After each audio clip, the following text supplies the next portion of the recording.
IVM. There's a quick survey to fill out on ivmpodcast.com/survey. It lets us know a little bit more about who's listening to us. And you know what? We're going to do a few prizes. So, we'll do a random drawing of maybe 10 people and we'll send you all some swag. Remember, that's ivmpodcast.com/survey where you can fill out the survey.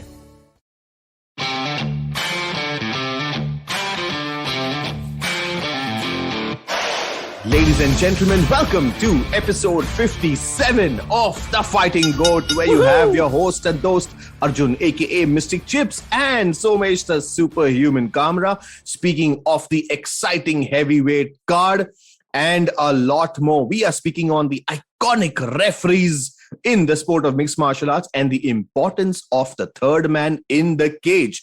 More of all this exciting news after this short commercial break. Hey everybody, it's been another great week on the IVM Podcast Network. On Think Fast, Suchita invited me to talk about the evolution of the audio industry. And besides the audio industry, we talked about a whole bunch of other things like the Zomato-Blinkit potential merger, the Mumbai 2050 climate plan, and a whole bunch of other things. Fun episode, do check that out. On Press Decode, Sara Vakta, Prafula and Nivedita discuss the accuracy of the Kashmir files and associated movie politics. On The Longest Constitution, Priya examines the issue of livelihood along with why women aren't a part of parliament. On Say No to Drama, Chetna explains why you should celebrate filing your income tax rather than feeling bad about it. And on All Things Policy, the Takshashila folk discuss India's reserves of oil in light of the oil supply shock created by the Russia-Ukraine war. Do follow us on social media. We're IVM Podcast on Twitter, Facebook, Instagram, and LinkedIn. And remember, if you're enjoying this show or any of our other shows for that matter, please do tell a friend. And don't forget to rate us on any of the platforms you're listening to us on. Also, remember, we're on YouTube. You can check us out on ivmpodcast.com/YouTube and get a list of all the YouTube channels we have active at this point. I'd also like to make a quick note that we're doing a small listener survey, and it would really help us if you could fill that out. You can go to ivmpodcast.com/survey. And finally, we'd like to thank our sponsors this week, SBI Life Insurance and India Water Portal. Thank you so much for making this possible.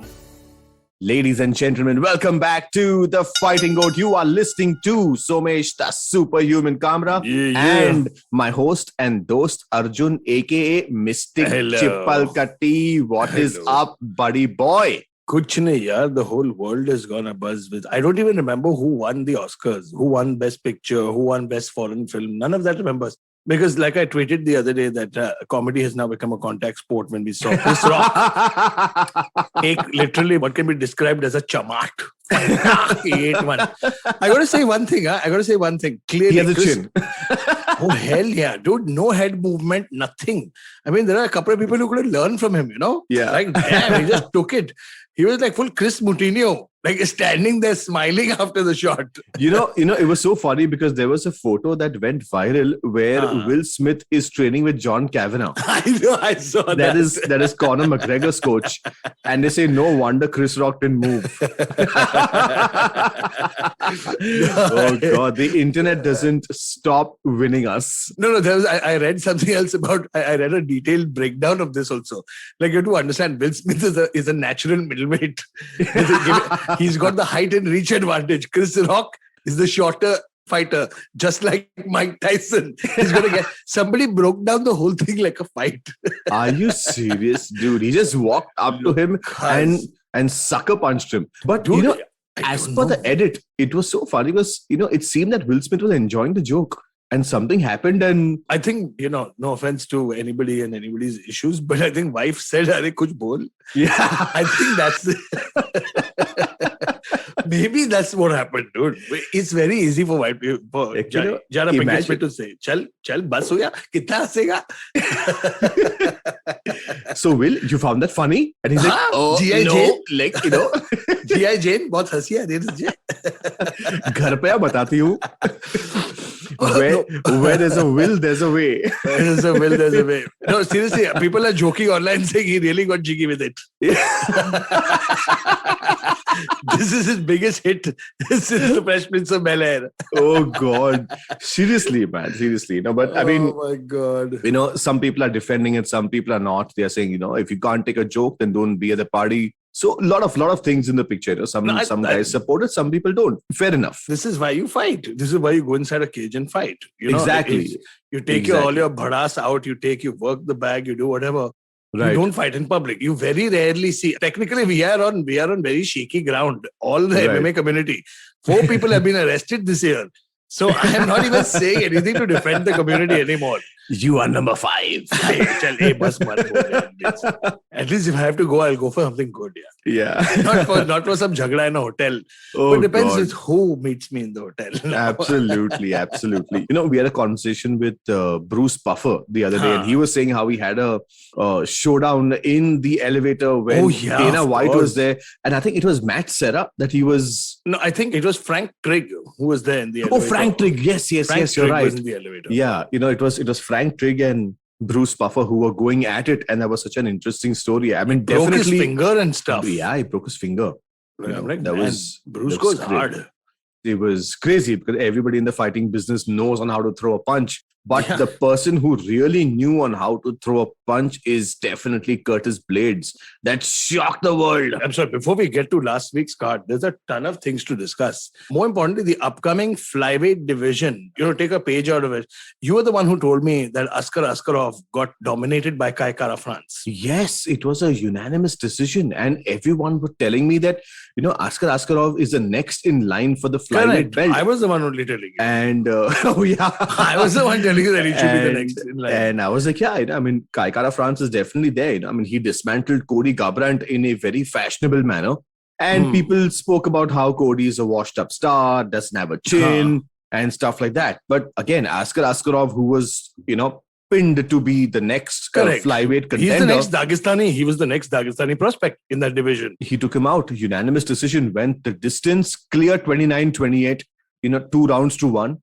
And Kai Kara France is the next New Zealander who's coming up. It'll be very interesting to see Kai Kara France versus, Davison Figueiredo. So that's the thing. So the minute this fight happened last week, and Kai Kara France won, there were reports of Davison Figueiredo saying that, instead of fighting Moreno, we should be taking on somebody like Askarov or Kai Kara France. Absolutely. And Moreno should not get the shot immediately because he fought 3 times. He should now take on the loser of Kai Kara France versus that, and then I should face the winner. Absolutely. He said something to that on the tune of that. And then suddenly out of nowhere, Moreno started saying that, Figueiredo is trying to run from the fight. And I was like, okay, either the hype machine is at work somewhere or, it's, I don't understand. Because Figueiredo's views, he's right. He's talking about Kai Kara France who's been winning. He's saying he's got wins over Askar Askarov and Cody Garbrandt, which were recently. And he said that, I think the thing is, he said was that he doesn't consider Moreno to be worthy. I think that is where the drama began. See, the fourth fight between Brandon Moreno and Davison Figueiredo has anyways been locked in. However, the first one was a draw.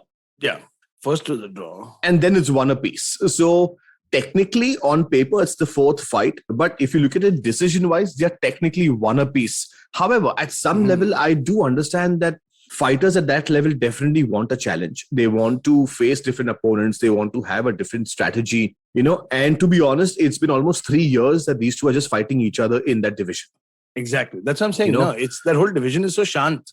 Nobody's making noise. Nobody's thinking, let's have an interim belt.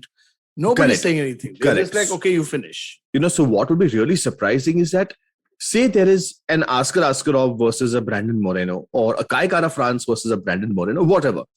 And Brandon Moreno loses. That is when the division gets shaken up. But that's the fun part. That's when we come down to MMA math, because styles make fights. That's right. And you never know who can beat whom. Absolutely. Nobody in the world thought Matt Serra will beat GSP. Yes. Nobody in the world. And he went and knocked him out in the first round. Correct. And nobody thought Weidman is gonna knock out Anderson Silva. It happened. So styles make fights. And you never know. You might see Kai Kara France knock out Figgy. You might see Moreno get submitted by Askarov. Right. And we might have that's the point. That's what I mean. I think Figueiredo's right somewhere. He's like, there are guys who are waiting in the wings, coming off 3, 4 wins, who should get the next shot instead of spending. Now look, they're going to fight when? By the time they fight, it'll be August, September. Yeah. Sometime this year, I think. So the year is gone, no? Yes. The year is gone. Yes. And also I feel what happens, when two fighters fight each other 4 times, I think they're pretty much at the end of their respective careers. And, we don't want them to go down the route of, like, say, for example, I'm just saying that, chalo, Brandon Moreno wins. Yeah. And Brandon Moreno is the champion. And then Brandon Moreno loses to a Kai Kara France. And then, that actually leaves Brandon Moreno in such a limbo where he doesn't know where he stands. Yeah, because he's not going to get a shot again anytime soon. Yes. He's not. Yes. And what's more important now, whoever's the loser of this fight is screwed. Yeah, exactly. I was coming to that the loser of this fight actually is in a huge limbo where they don't know where they stand. No, but then the only thing to do is that they're not going to get a title shot anytime soon. Yeah. They're not going to, unless some last minute title replacement. That also very rare. Correct. A lot of champions will not take on any of these two beasts on short notice. Correct. Number 2 is that then the only thing is that is to move up. It becomes a Aldo situation where you're like, okay, I'm never getting a belt again. I've lost 2-3 times. I got to move. Yes. Or like a Barboza, Arnaldo. It's like guys changing divisions only because of reasons like that. Right. And I think apart from Figueiredo, who's a natural 155, there's nobody else who can go up. Right.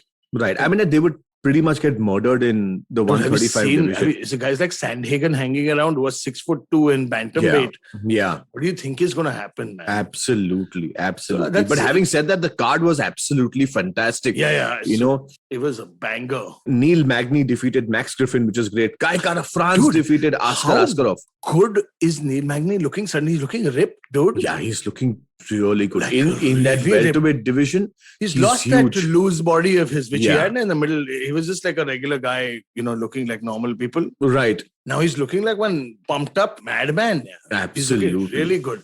Absolutely. Him versus Kamzat might be an interesting fight, huh? Oh, no, I don't think he's anyways near because, Kamzat is fighting he's fighting in the next pay-per-view versus Gilbert Burns. Oh my God. Where we will be breaking down the card. Absolutely. On Sony 10-2 live at 7:30 a.m. But what really broke me, to be honest, is the fact that Matt Brown lost to Brian Barberena. That really broke my heart, to be honest. It went down to a split decision. He lost by decision. He got split decision. See, that's what I always like. Some of the oldies now who've been around for 10 plus years in the sport, I rather see a fighter lose by decision than suddenly start getting knocked out. Right. It's like the Chuck Liddell route. Chuck started getting knocked out by jabs in the end of it. Right. Because he's taken so much punishment. So. Exactly. And so has Matt Brown, man. Matt Brown's body has taken so many hits. Yeah. And I'm glad to see he's in shape, etc. It's not like it was a lopsided decision. It's not like he got beaten down. Yeah. He was in a tough fight. It was still competitive. So I want to see what he can do in the upcoming fights. It's not yet over for him. Absolutely. We had also Alex Grasso in the co-main event of the evening defeat Joanne Calderwood. Man, that was a banger. That was a great fight. It was first round submission, rear naked choke.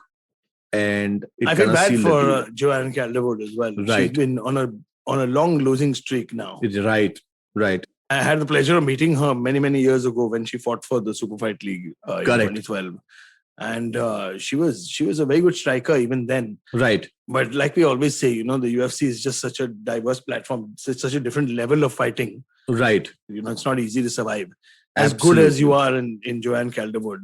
Yep. She's on a 3-fight losing streak at the moment. So which is quite sad. But Alexa Grasso, what's next for her, man? I think the champ is... By the way, the Singapore card has been announced, UFC 275, where finally Jiří Procházka will take on Jan Blachowicz.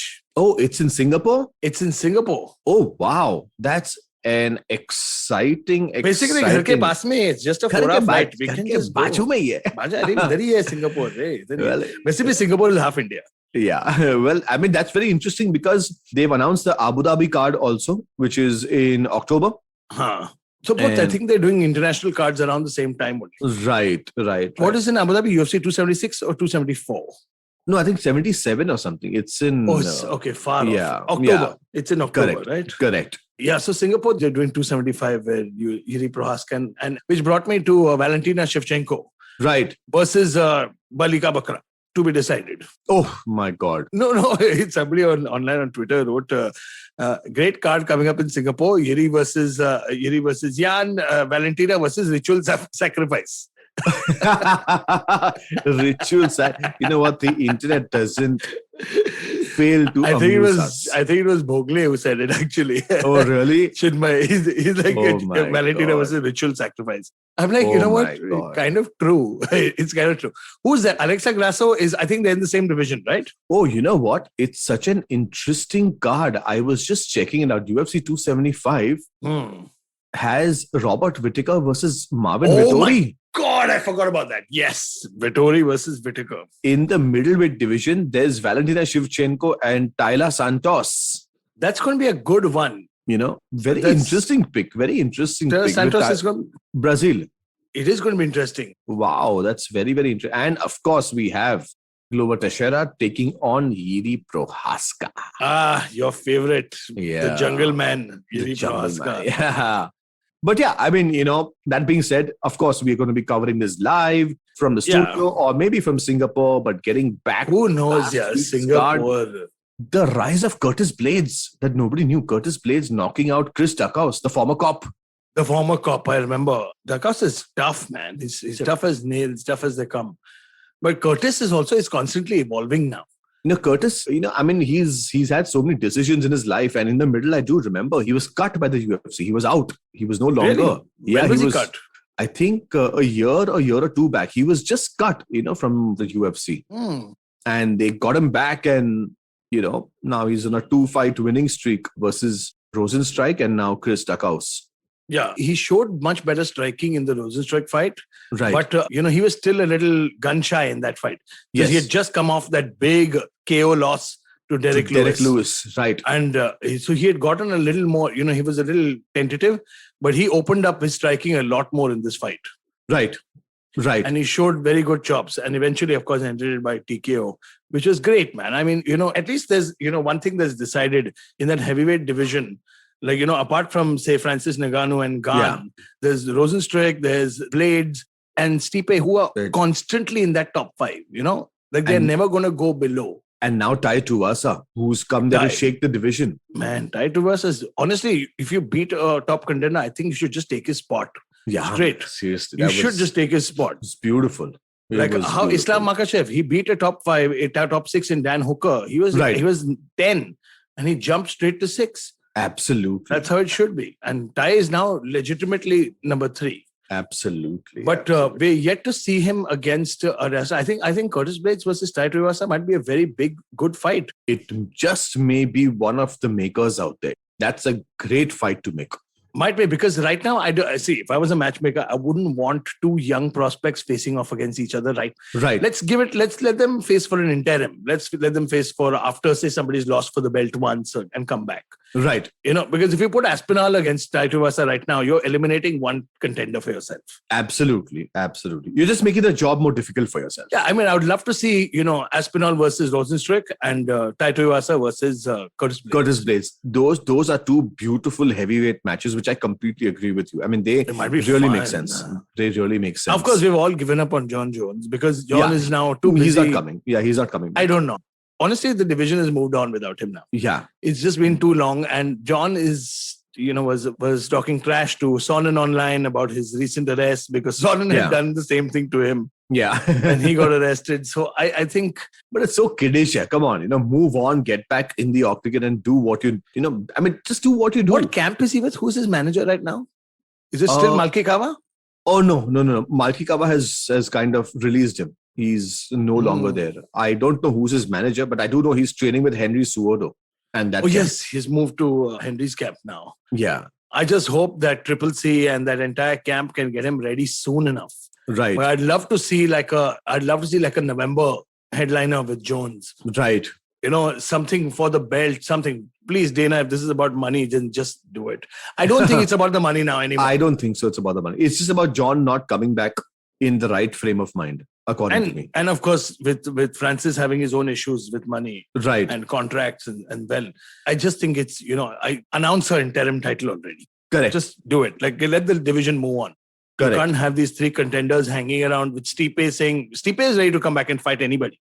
Right. But I understand what he's saying. He wants his shot against the champ because Stipe won one, he won one, he wants a rematch, finish. And you owe it to Stipe Miocic, man. He's one of the longest reigning heavyweight champions in the world. Has ever been. I personally do feel that Stipe can beat Francis Ngannou. Dude, he can. Stipe is better in rematches. That is my take on it. You see what happened Stipe against Cormier. He got knocked out by Cormier and then came back to knock out Cormier.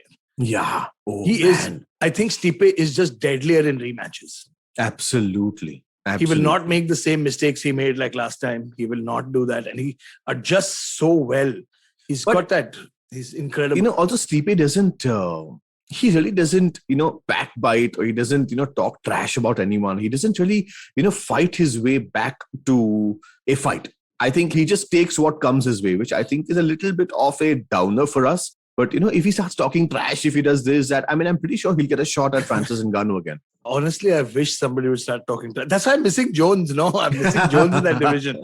There's nobody talking trash. Taitoverse is too chilled out, drinking beer and doing shoeies. Yeah. Aspinall is too busy taking, his career so seriously that he's becoming the next champion. So he's not talking at all. Alexander Volkov, I don't know. He's foreign, didn't really speak English that well, so you can't hear him that much. Francis Ngannou is doing his own number. Cyril Gane is in France. There's just nobody left. The division, I think out of the top 10, there's just nobody. Absolutely. They should have retained JDS and Overeem, but no, thank God they let them go, to be honest. No more. But that being said, that was the awesome week that was, and a lot of the news that we shared was absolutely true. You guys should check it out on Twitter, especially some of the punchlines with Jones and Sonnen. You got to hear it, and the Oscars buzz. But that is concluding our first segment. We've got a lot more coming up when we're talking about a very, very important aspect of the sport. Refereeing is the third man, like Mr. Kamra says, a very, very important person that regulates the fight to make it from a sport to a street fight. So lots to talk about there. Stay tuned. We'll be right back after this quick commercial break. Ladies, I'm sure you will relate to it if I say that we are constantly busy with work, studies, cooking, and what not. And amidst all of this, we often forget an important element that needs our desperate attention: finance. So here we are, bringing to you SBI Life presents A Sip of Finance, a women-exclusive podcast where we will teach you how to manage personal finances in a simple and straightforward way with your host, Priyanka Acharya, a finance expert who's been in the industry for 14 plus years. And not just in English, but in 7 more languages. So tune in every Tuesday for fresh episodes on the IVM Podcast Network and all major podcast streaming platforms. Ladies and gentlemen, welcome back to The Fighting Goat. You are hearing your host and host Somesh, the Superhuman Kamra, and my host and host Arjun, aka Mystic Chipalkatti. And we are going to be discussing a very important aspect in the sport of MMA, and that is the third man/woman in the ring or the octagon, which is the referee. We don't see too many female referees, though. I mean, in the middle, around 2012, 2013, we did see a female referee in the middle. Yes, we have. We have female referees in the UFC. No, but not referees. Like, you don't see them. We haven't seen a female referee in a very long time. Yes, we haven't. It's been a while, but they do at least 5 years. Right. So they had, I think, in the middle. I think the most famous one was Kim Winslow.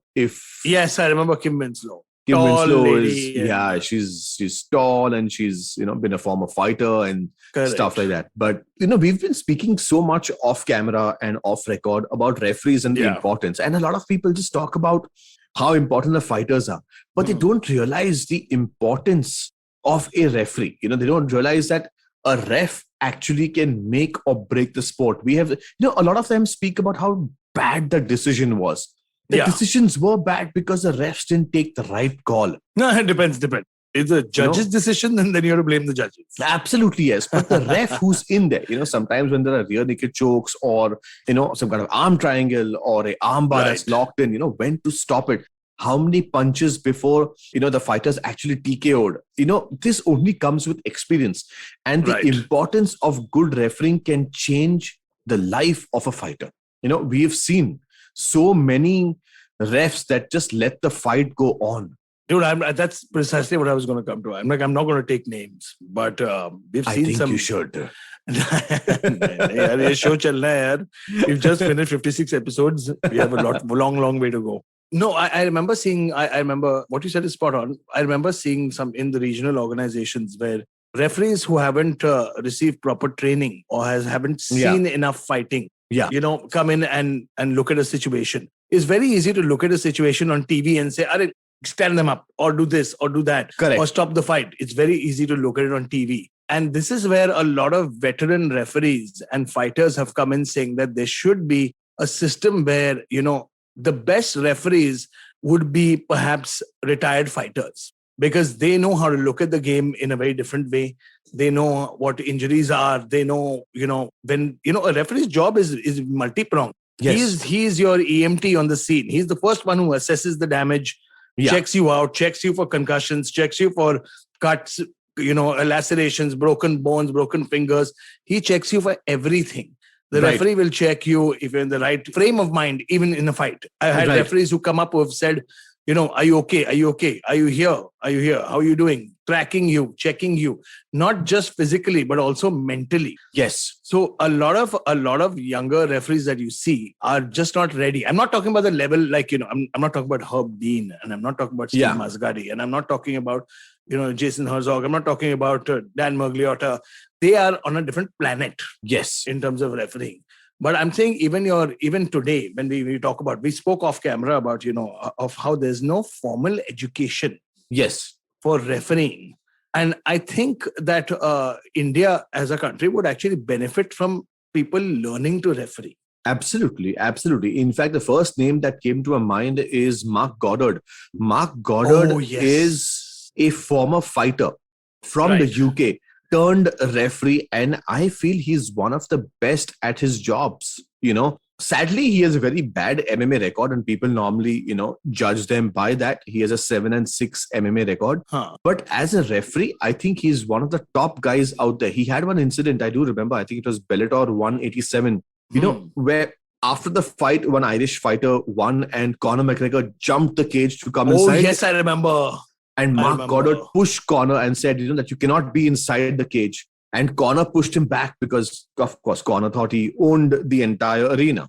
At that point, Conor did, but see, as a referee, I think he did the right thing. It's almost like saying, that when a fan comes running on a football field or on a cricket pitch, somebody has to control them. You don't know, how this goes out. No, and you're absolutely right. Another situation I remember many, many years ago when a fighter called Josh Koscheck fought Paul Daly. And Dan Murgliotta was the referee for that fight. And I remember the bell rung and Paul Daly was so upset that he got out wrestled. Then he came back after the fight and threw a punch after the fight. Oh, really? Then he threw a punch after the fight, and Dan Murgliotta just, oh my God, you should have seen the tackle, dude. He just grabbed him and slammed him against the cage saying, dude, what are you doing? Right. What are you doing? Your career is over. Right. Like before Paul Daly even knew what he had done, Dan Murgliotta knew. He's like, dude, your career is over. And, see, that is the experience of a good referee, where they know as to how to control, how much to control, and when to control. So I think that's such a good example. In fact, we had Steve Masgadi on our show, and Steve Masgadi clearly said that he's been criticized so much for a decision. But, a contact sport is a sport where you cannot stop and ask for a third umpire and take a decision. Actually, our sport is the only sport where you can't stop and ask for a third umpire. You cannot, because it's a contact sport. It happens on the spot. The referee has to make the decision. It's like when you're standing there, you need to look at so many facets, as you rightly said, like a low blow, A low blow, sometimes, the ref sees it, sometimes he doesn't see it. And the fighter says, listen, I've been hit at the wrong spot. By the way, guys, a low blow is, I know everybody knows what a low blow is, but still, this is for the 1% that doesn't know. A low blow is when a shot is delivered to the groin. And that is considered illegal shot. It's fully illegal. Yes, but at times the referee doesn't see it. And do you trust the fighter that he's got a low blow, or do you just carry on? And there have been he's lying, or he's lying. Because sometimes when you land an inside leg kick, the foot will slide up and hit the cup. Yes. That is legitimate. That happens. And a lot of fighters will still walk it off because it's the angle that they're turning in. Right. But sometimes people have complained about a low blow from a hard body shot. Yes. That has hit under the navel, under the Yes. navel, just above the groin, and people have complained about that. And that's where the good referees come in. But I've Absolutely. seen guys like Herb Dean like, no, that wasn't low. Stop acting. Correct. And after a while, what happens, it just comes down to experience. And when we speak of experience, to be honest, I think there is no better than Big John McCarthy.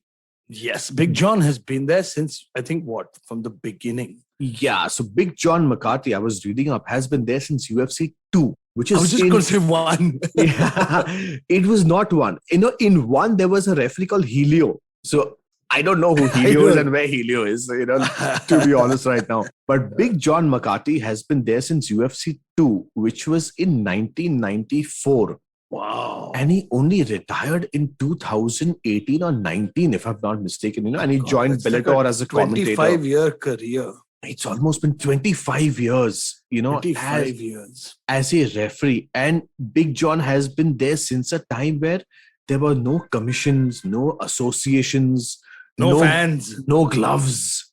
No gloves. It was bare knuckle. There were no rules. There were no rules. So you decide on how the fighter wins or loses. In fact, Big John must have been a part of making the rule book I'm pretty sure, for MMA. And that is what circles me back and brings me back to the topic, how important it is for referees to understand fighting. I think a lot of people, there should be a process, a vetted process, Yeah. Tomorrow, if you want to be a pilot, pilot is too technical a field. If tomorrow you want to be a professional in anything, you have to go through a rigorous training process. You must study it and definitely have an affinity for it. It's like you'll never find an umpire you'll never find an umpire or a referee in any other sport who doesn't know the sport truly and definitively. Yes. Like you see a cricket umpire. The cricket umpire knows more than you, believe me. He knows more than you in every way. A football referee, they know as much as the players do. Absolutely. If not more. Absolutely. It's more like a director of a film. He knows about lighting, he knows about acting. Exactly. He knows about all of these aspects. He knows about all the aspects. But I think in MMA still, I'm not talking about the trouble is the top 10 are the top 10. That's it. And then everybody else is, you don't know. Absolutely. I think being part of the sport is a very important aspect for a referee, having been there multiple times. That guy is, remember when we spoke to Dean as well? Yeah. On the show, he kept saying, he's saying, this is why he started his own school. This is why Dan Mergliotta has his own school of refereeing on the side, so that they can teach people what they have to look for. Absolutely. But nothing beats experience. To be really honest, nothing beats experience. And the story of Big John McCarthy is very interesting. First of all, he has refereed more than 500 professional fights. Man, that's crazy. And that itself is an achievement. But Big John McCarthy was a student of Arjun Gracie. Wow. And that's how Arjun Gracie got him into the UFC, because Big John McCarthy also used to be a cop. And, he's like probably 6'4" or something, 280 pounds. Now, hang on. Is Big John is bigger than Dan Mergliotta, right? I think so. I definitely think Big John is bigger than Dan Mergliotta. I am 6'3", okay? And I was standing next to Dan Mergliotta and I looked small. Yeah. Yeah. So Dan is a good 6'6" something. Big John must be about 6'7", 6'8". No, so basically Big John is about 6'3", 6'4". No, more. And, I think that is Dan. I think Dan is the biggest referee. Yeah, Dan may be bigger than. Referee. But the story of Big John is stand next to each other and do tailor the honestly. But the story is very interesting that this gentleman has been there since 1994. He is a student of Arjun Gracie, and that's how he got into the UFC. And because he was a cop, Arjun Gracie thought he would be a good third person in the cage to actually stop the fight.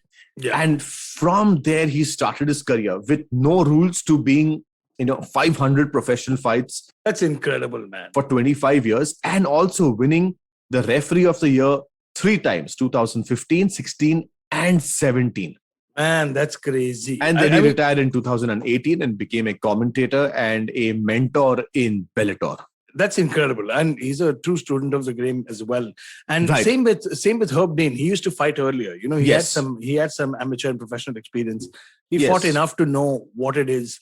how the Well, he had a very works. sad record of 2-3, like 2 Correct, wins, 3 losses. but And, still- It's still knowing the sport, it's still getting to know. It's putting Absolutely. the gloves on to realize what it is to be in a situation. Absolutely. And so when guys like Herb Dean, guys like Dan Mccarthy look at it, they're looking at it in a very different way, which is what I'm saying is a lot of referees around the world in the Yeah. minor leagues, due to perhaps, not, but that's changing. There are a lot of schools that are available now for refereeing. Right. But I think there's a lack of fight knowledge Yes. in a lot of refereeing.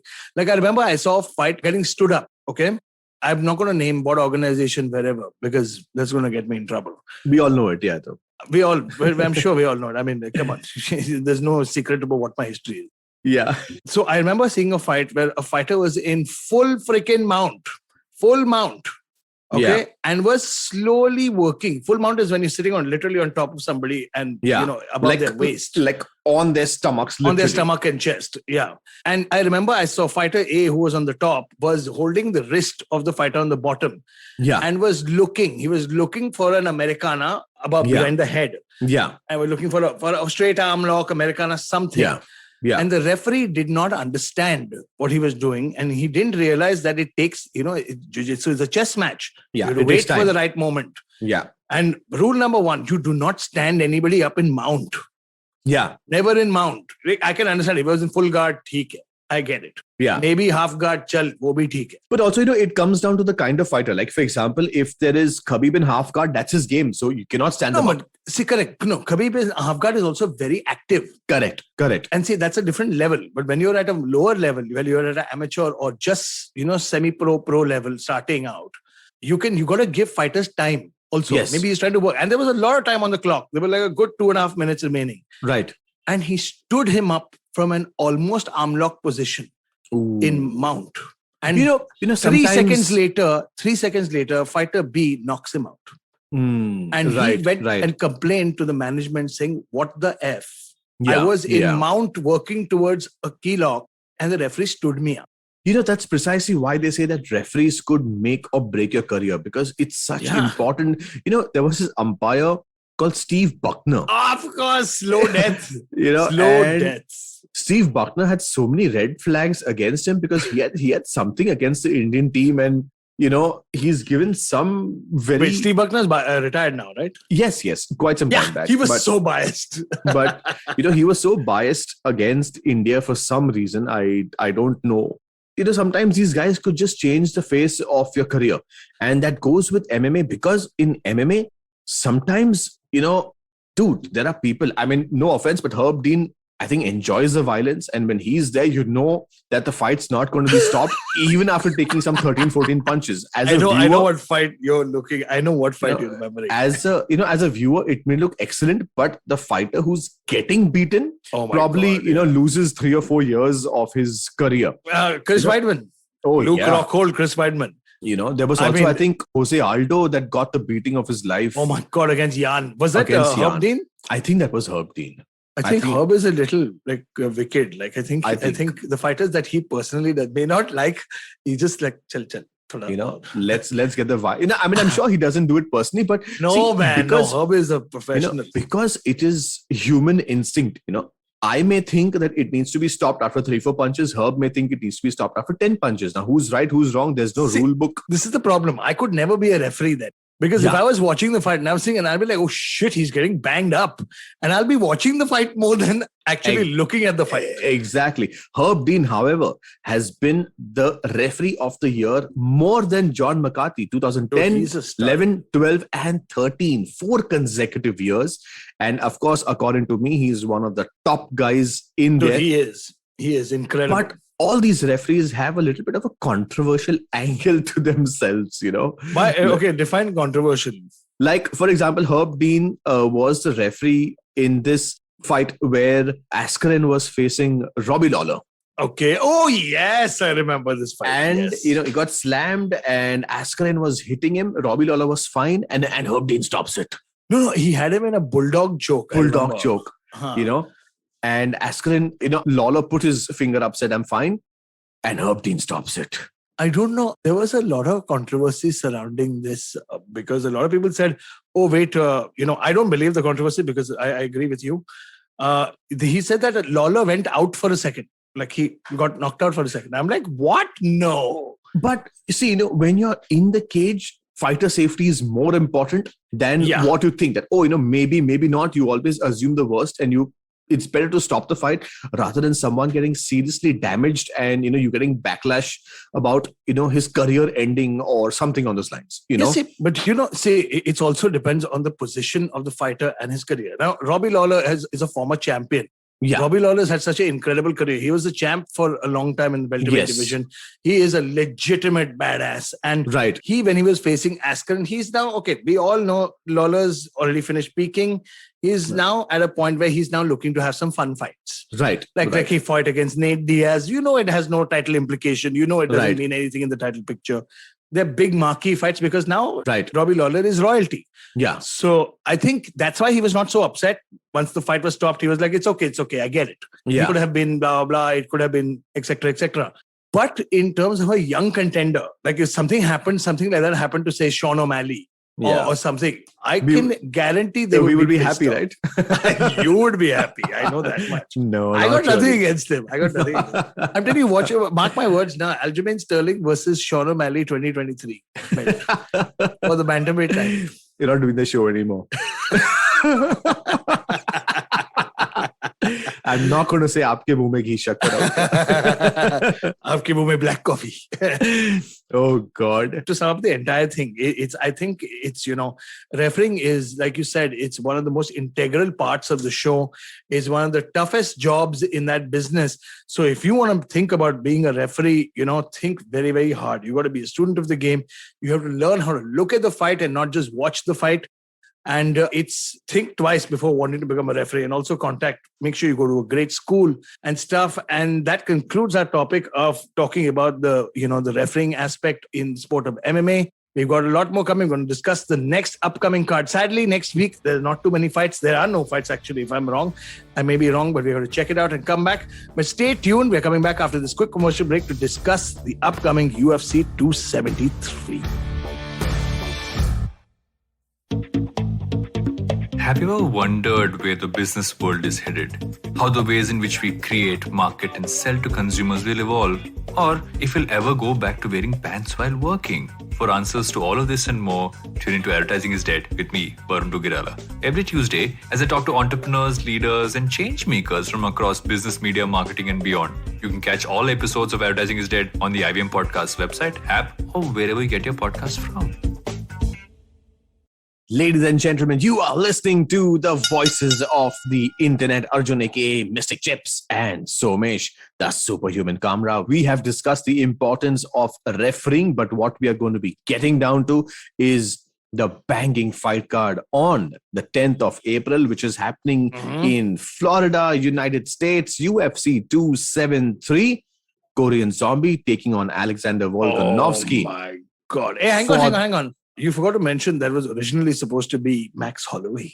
Oh, yes, it was supposed to be Max Holloway, and that got changed.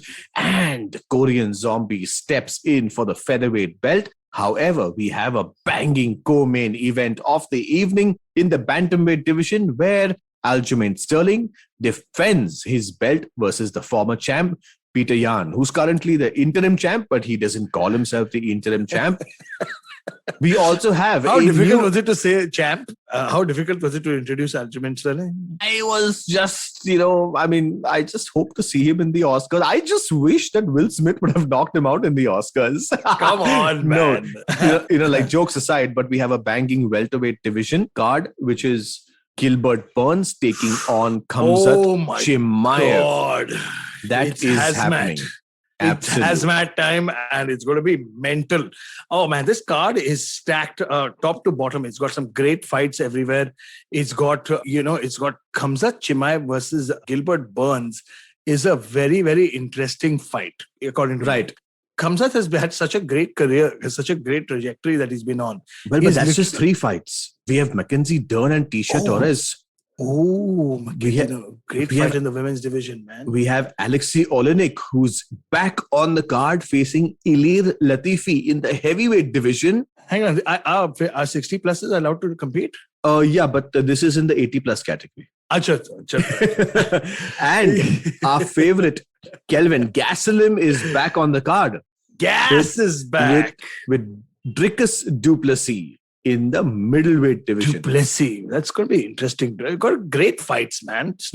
You know what is more interesting is the fact that in the prelim card, we have Aspen Ladd and Raquel Pennington, which is a good fight.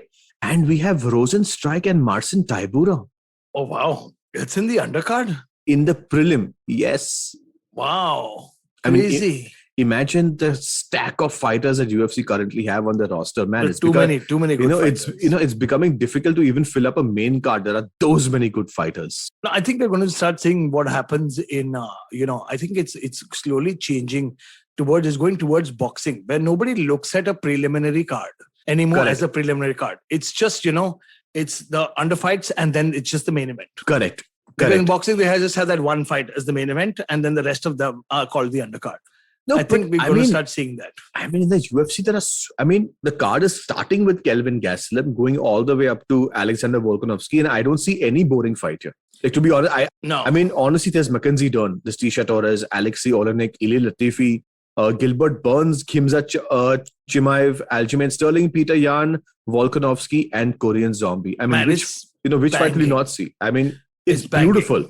It's the whole card stacked top to bottom. We've got so many great fights. You've got, of course, the title on the line, the featherweight title on the line, which is going to be so interesting to see. Can Korean Zombie do it? Nobody knows. Mm-hmm. And we're not going to be making our picks this week. We're going to be making our picks next week. But that still opens the door to all the people listening to this podcast. If you're listening to this podcast, please make your picks and send them to us on our social media profiles. Tag at IVM Podcasts with all your picks for your chance to win some great merchandise. Some great t-shirts, and what else are we giving away, Somesh? Mugs and fridge magnets. So if you want to tag me, it's at Arjun Chips on Instagram, and on Twitter, it's at The Mystic Chips. Go, Somesh. Well, if you want to tag me, I mean, you should. On Instagram, it's Somesh.Kamra, and on Twitter, it's Somesh_Kamra. You guys need to tag IVM Podcast across all social platforms. Also, hashtag us.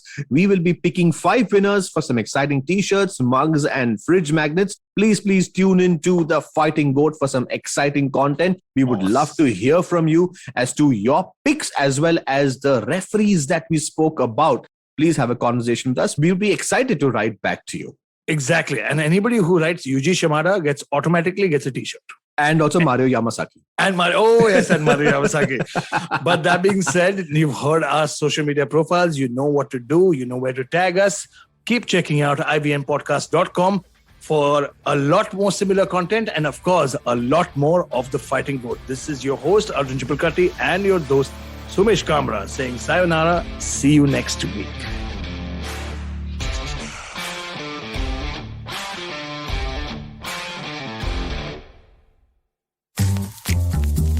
You're the people pleaser, right? Oh, yes. Or then desperately seeking the one? Oh, wait, you're the one who doesn't think they're ever good enough. Oh. So much drama. And for what? Is it doing you any good? Listen to me. I'm Chetna, your favorite positive action coach. Yes, I'm the one who has been dropping all those truth bombs on every episode. Oh, no. And it's time you learn to say no to drama.